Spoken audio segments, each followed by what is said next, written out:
아름다운 자연과 함께 호연지기를 기르던 곳, 선비들의 청빈함과 고결한 가치를 가르치던 곳, 바로 조선의 서원이다. 그 시대 선비들은 유학의 신념을 지키며 이상세계의 구현을 갈망하던 존재였다. 선비들의 고결한 정신이 서려 있는 곳, 그들이 진리를 탐구하며 학문과 인격을 수양하던 곳, 서원으로 들어가 보자.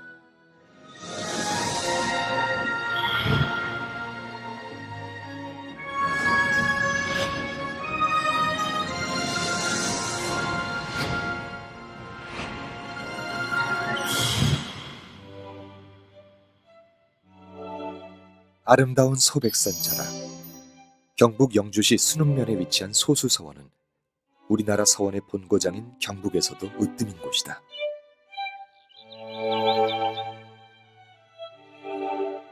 울창한 소나무 숲의 기계와 품격이 감싸고 있는 소수서원은 우리나라 최초의 사액서원이다.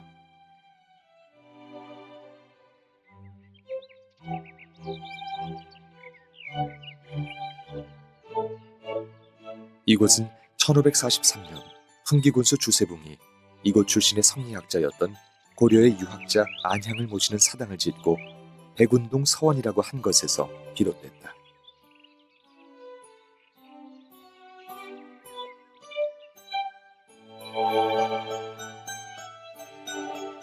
건물의 이 첫 이름은 주세붕선이 지었을 때는 중국의 그 첫 번째 서원이라 할 수 있는 백록동 서원의 이름을 따가지고 백록의 사슴 녹자를 구름문자로 바꿔가지고 백운동으로 한 7, 8년 불러왔습니다.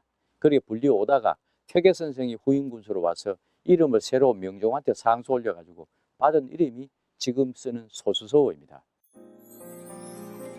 우리나라 서원의 효시라 할 수 있는 백운동 서원. 선비들은 이 백운동 서원을 시작으로 서원을 통해 학문을 연마하고 선현에게 제향을 올리며 향촌사회를 이끌어갔다. 소수서원의 소수는 무너진 학문을 다시 이어서 닦는다는 뜻이다. 이 소수라는 말에 안향의 업적과 정신이 집약돼 있다.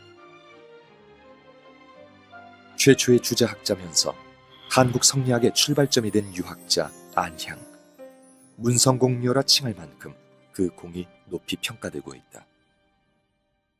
안양은 나름대로 고려의 어떤 위기를 극복하기 위해서 주자학을 도입하게 됩니다.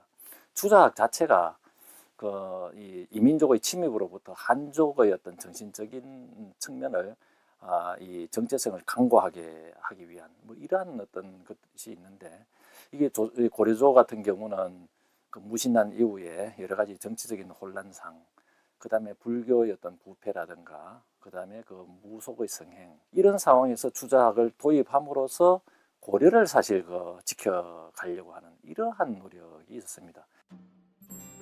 서원의 건물은 대부분 학문을 닦던 강학당, 그리고 제사를 지내는 사당으로 나눌 수 있는데, 강학당은 선비들이 모여 토론하는 곳이다.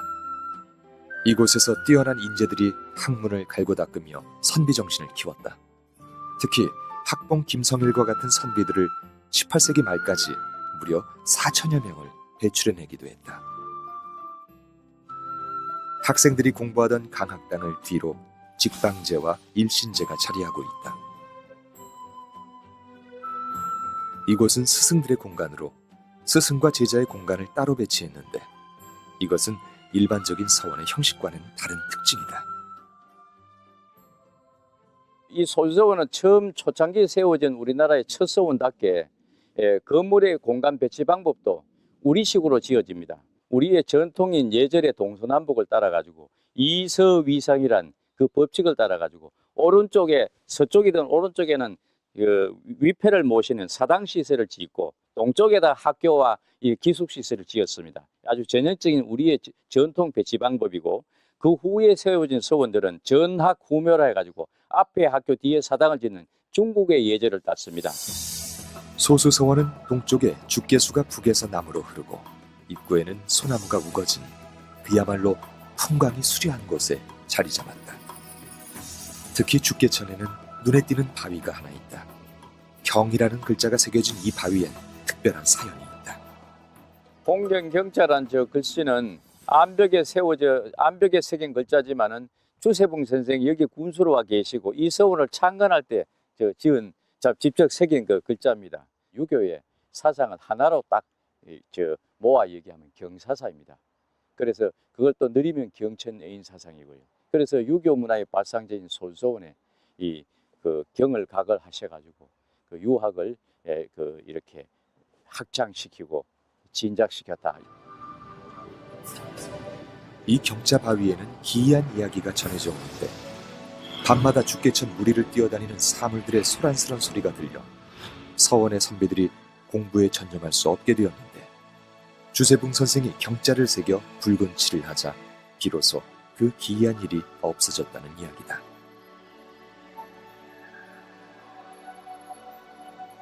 뿐만 아니라 이곳은 신라시대 숙수사라는 절이 있던 자리로 불교와도 매우 인연이 깊었던 것으로 전해진다.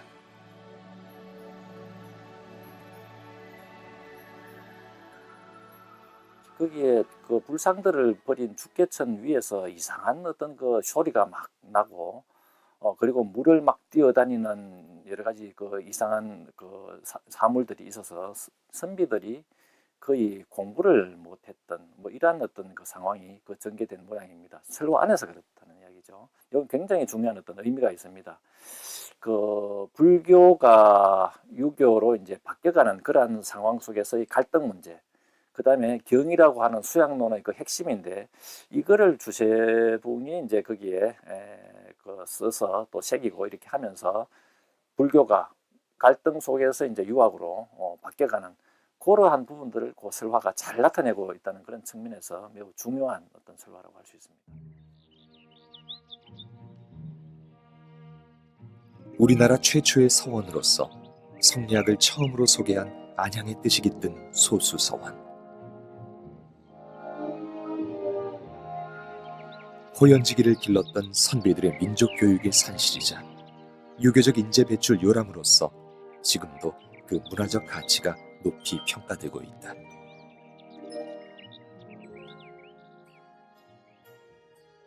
풍수지리를 중시했던 조선시대에는 서원을 지을 때에도 배산임수를 중요시했기 때문에 이름난 서원들은 대부분 강변에 있었다. 그중 하나가 경북 안동시 도산면에 위치한 도산서원인데 퇴계 이황을 모신 곳이다. 우리나라 유학의 정신적 성지라 불리는 도산서원은 퇴계의 품격과 학문을 공부하는 선비의 자세를 잘 반영하고 있다.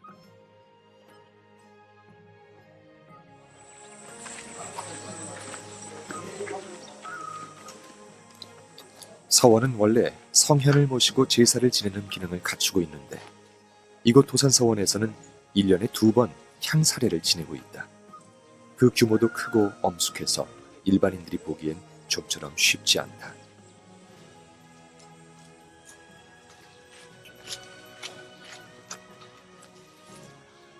삼상향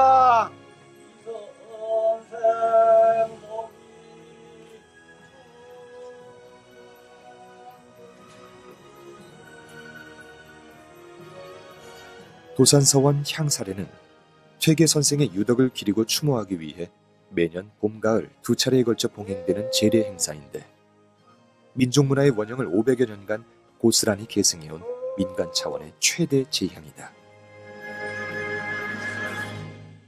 전통적으로 서원에서는 봄, 가을 향사를 가장 큰 제례로 생각하고 모시고 있습니다. 퇴계 선생의 가르침을 원하는 그런 후학들이 모여서 선생을 찾아뵙고 다시 한번 가르침을 청하는 기간입니다. 서원은 일반적으로 존현, 양사라는 두 가지 큰 기능을 가지고 있다고 하죠. 존현은 이런 훌륭한 선생님을 높이 숭상하고 칭송해서 우리도 그러한 분과 같이 닮아가자 하는 존현의 의미가 있고요. 그다음에 양사, 여기는 선비를 길러내야 된단 말이죠. 그래서 여기 제유사라든지 이런 향사 의식에 참여하는 이런 분들을 선비를 만들고자 하는 거죠. 조선 성리학의 기초를 마련한 퇴계 이황의 학문은 그야말로 견줄 데가 없다. 이황은 70여 회나 벼슬을 사양하고 오직 학문을 연구했는데, 특히 고봉 기대승과의 사단칠정 논쟁은 그의 학문적 열정을 잘 보여준다. 뿐만 아니라 성학 10도를 통해 왕도 정치에 입각한 군주의 도를 작성해서 우리나라 교육과 사상에 큰 줄기를 이루었다. 퇴계 선생 같은 경우는 우리나라의 어떤 성리학의 개화자라고 이렇게 볼 수가 있습니다. 퇴계의 어떤 수양론을 한마디로 요약을 하면 바로 경자, 한자에 있는 것입니다. 그리고 퇴계 같은 경우는 도통을 확립했다, 이렇게 이야기할 수 있습니다. 또 하나는 영남 학파라고 할 수 있는 이 학파를 구성하고 있는 건데요. 퇴계의 제자 가운데 서예 유승룡이라든가 학본 김성이라든가 그다음에 한강 정구, 이분들을 중심으로 해서 학파가 형성되고, 이 학파는 바로 율곡을 중심으로 한 기호학파와 경쟁하면서 한국의 어떤 그 정신사, 학술사, 그다음에 성리학사, 이러한 것들을 이제 발전시켜 가면서 도산서원은 전형적인 서원 건축의 형태로 배치되어 있다. 도산서원이라는 사액 현판이 게시된 이곳은 서원의 중심이 되는 전교당인데, 스승과 제자가 함께 모여 학문을 강론하던 대강당이다.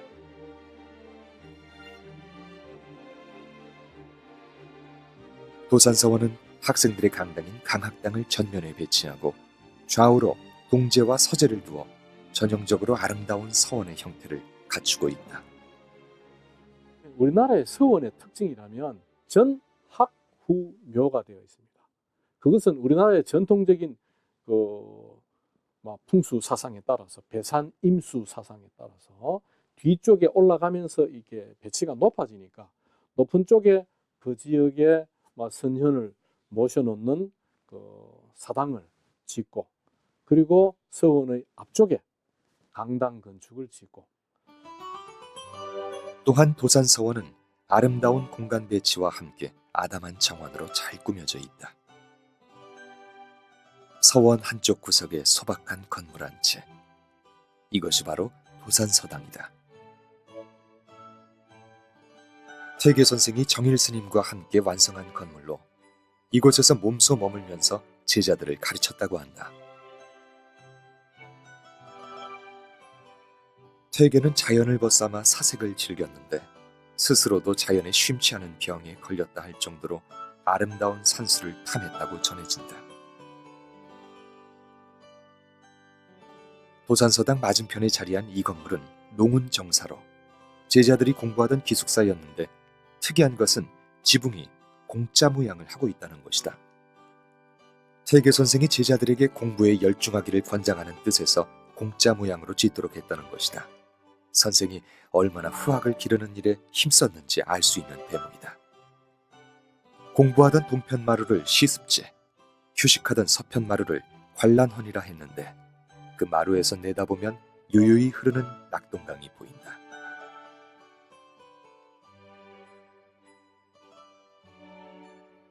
강 건너에는 도산서원에서만 볼 수 있는 우뚝 솟은 언덕이 있다. 그 옛날 과거 시험을 치렀던 시사단이다. 저 건너편에 보이는 저것은 1792년 정조 임금 당시 규장각 각신 이만수를 시켜서 도산별과라는 과거 시험을 보인 자리입니다.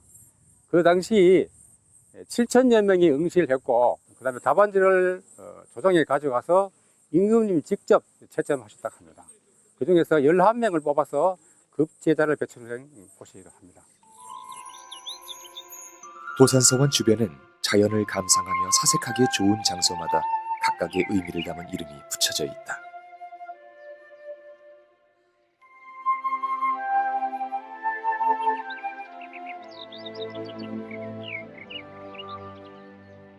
전현대는 그 시경에서 따온 것입니다. 천운대도 마찬가지인데 천운대는 주자시 가운데 관서유감이라고 하는 게 있습니다. 거기에 보면은 천광운영공배회라고 하는 구절이 있는데요. 여러 가지 어떤 그 사물들의 자기가 이 이름을 이렇게 붙여주면서 그렇게 하면서 자기가 그 사물과 대화를 나누고 그러면서 많은 사람들이 자연과 합일된 그러한 상태에서 도학을 구현하려고 하는 그런 퇴계의 그 생각들이 곡진하게 거기에 개입되어 있습니다. 무심히 지나칠 수 있는 자연마저 본질을 꿰뚫어 보면서 성리학적 이념을 확고히 하고자 했던 퇴계 이황. 그의 학문적 세계와 철학은 오늘날까지도 조선 성리학의 최고봉으로 인정받고 있다.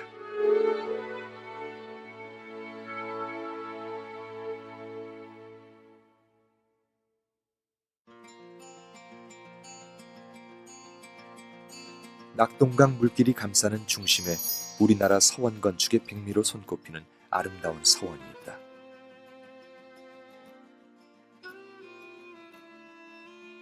안동 하회마을에 위치한 병산서원이다.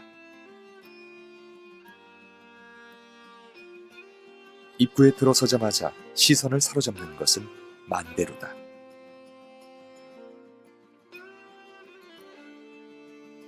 만대루에 앉아 바라보는 풍경은 그야말로 시간과 공간을 까맣게 잊게 할 만큼 사람을 취하게 한다.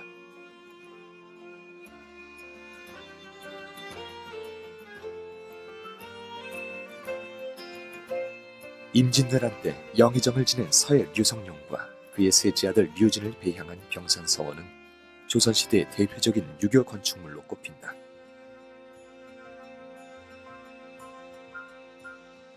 이 병산서원의 전신인 풍악서당이라고 풍산에 있었던 것을 세선생 31살 때에 일로 왔고 그 다음에 병산서당이라고 불렀습니다.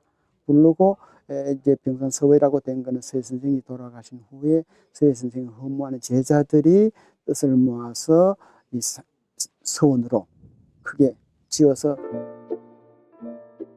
병산서원은 서원이 성행할 무렵 건립됐다. 따라서 그 배치나 구성은 전형적인 서원의 형태를 갖추었다. 서원의 기본 배치를 충실히 살리면서 전체적인 조화로움은 잃지 않고 있다. 정면 7칸, 측면 2칸의 만대로는 멀리서 보면 기둥 위에 지붕만 덩그러니 놓인 그야말로 텅 빈 공간이다. 건물 안의 인공과 건물 밖의 자연이 하나가 된 이 공간은 유생들이 학문과 열정을 토로하며 우주 질서와 자연 순환을 탐구하던 성리학적 이상향의 공간이기도 하였다. 건축물론 이 만대루가 참 웅장하면서 또 여기서 앉아보는 이게 앞 병산의 아름다움이 여기서 볼 수 있는데 사실 규모가 7칸이잖아요. 7칸에 이 루에서 연유생들은 뭐 시를 본다, 학문에 논의를 한다, 때로는 휴식을 한다 라는 공간이 만대루예요. 만대루에 서면 극도로 절제된 건축의 멋을 느낄 수 있다. 기둥 사이로 바라보이는 낙동강 풍경은 마치 7폭 병풍을 펼쳐놓은 듯 아름답다. 만대루 너머로 유유히 흐르는 낙동강과 병산의 아름다운 자연 경관이 황금 비율로 조화를 이룬 것이 한눈에 들어온다. 서원 앞마당에 햇살이 가득 내리면 병산서원은 그야말로 시적인 공간이 된다. 풍수지리에 입각해 지형에 대한 탁월한 해석과 건물 간의 관계를 설정함에 있어서 병산서원은 융통성이 돋보인다. 뿐만 아니라 조선의 예학의 건강함을 잘 나타내는 모범적인 서원 양식으로 그 가치를 평가받고 있다. 우리나라 서원들은 풍수지리적 측면을 강조해 대부분 강을 따라 배치되어 있다. 여기 낙동강이 유유히 흐르는 곳에 대표적인 서원이 있다.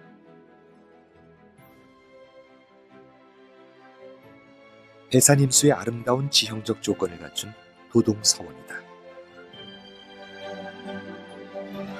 도동서원은 한원당 김경필 선생을 배양하고 있는데요. 동방오연 혹은 조선오연이라고 하는 그 조선의 가장 훌륭한 학자 5명을 이제 얘기하는데요. 그 중에서 가장 수연을 모신 서원입니다. 성리학의 도가 동쪽으로 왔다. 그래서 성리학은 여기서부터 시작한다라는 그런 뜻입니다. 성리학의 도가 동쪽으로 갔다는 뜻에서 붙여진 이름 도동서원. 도동서원은 조선 오현 중 으뜸인 한원당 김경필의 학문과 덕행을 추모하기 위해 건립됐다. 김경필은 퇴계가 동방도학지종이라고 칭송할 만큼 유학 역사에 있어서 중요한 인물이다.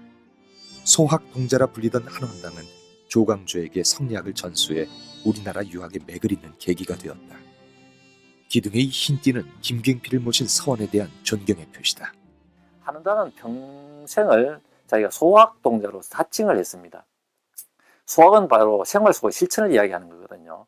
그래서 이제 한원당 선생의 어떤 그 성리학이라든가 도학적 어떤 위상이라고 하는 것은 우리나라에 매우 중요한 것이고, 이것이 바로 정암 조광조를 통해 가지고 이렇게 내려오는 이러한 부분들이 있는 거죠.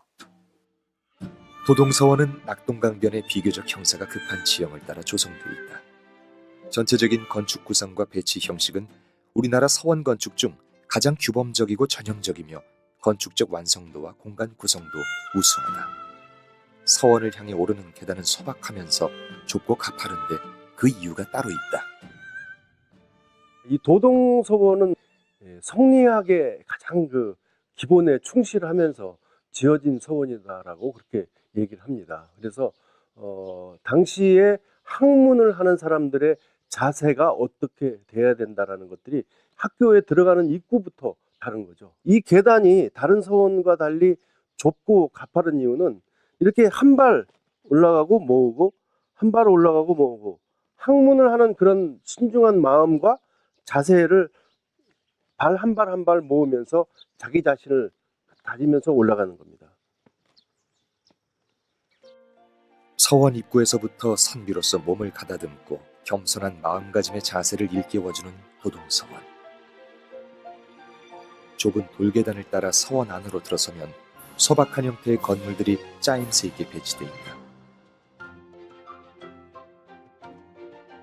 강당 앞 넓은 마당을 중심으로 동제인 거인제와 서제인 거이제가 대칭을 이루며 마주보고 있다.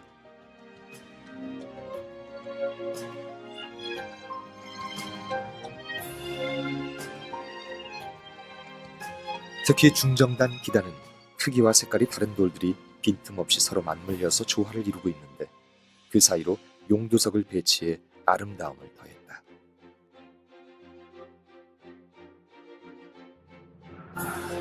서원을 둘러싼 담장은 소박하면서도 아름다워 보물로 지정됐다.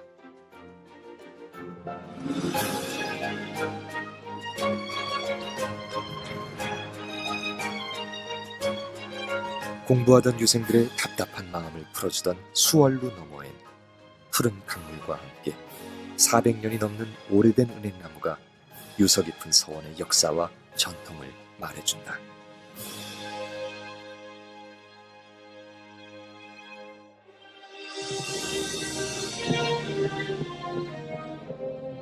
고결한 선비들의 정신이 깃들어 있는 서원. 서원은 조선 성리학을 꽃피운 토대이면서 성현들의 소중한 가르침을 이어왔다. 스승을 섬기고 진리 탐구의 열정을 불태웠던 옛 선비의 참모습은